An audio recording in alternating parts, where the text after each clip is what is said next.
পুরুষ মানুষের ভালোবাসা কখনো দেখা যায় না, দেখা যায় শুধুমাত্র তার দায়িত্ব।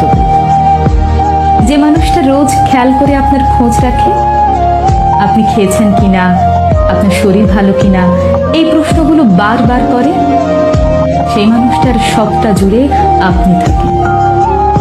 যে মানুষটা কথায় কথায় আপনাকে ভালোবাসি বলে না, শুধুমাত্র আপনার জন্ম তারিখটা মনে রেখে আপনার প্রিয় চুড়ি, ফুল আর টিপের পাতা নিয়ে আসে, সে আনরোম্যান্টিক না, সে শুধু আপনাকে বোঝাতে চায় না।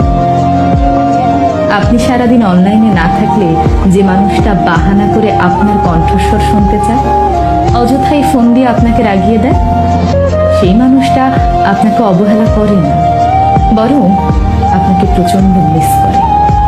আসলে একজন পুরুষ মানুষকে বুঝতে হলে তাকে তার মতো করে চিনতে হয়।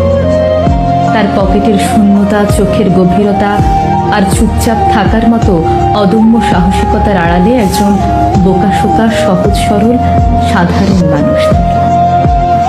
মেয়েরা অভিমানের সবকিছু বলে দিতে পারে, একজন পুরুষ তা পারে না, কারণ আপনি তার ভালোবাসার আগে আপনি তার দায়িত্ব, যাকে সে সারা জীবন নিজের কাছে আগলে রাখতে চায়। শুধু মুখ ফুটে বলতে চায় না তার ঠিক কতটা জুড়ে আপনি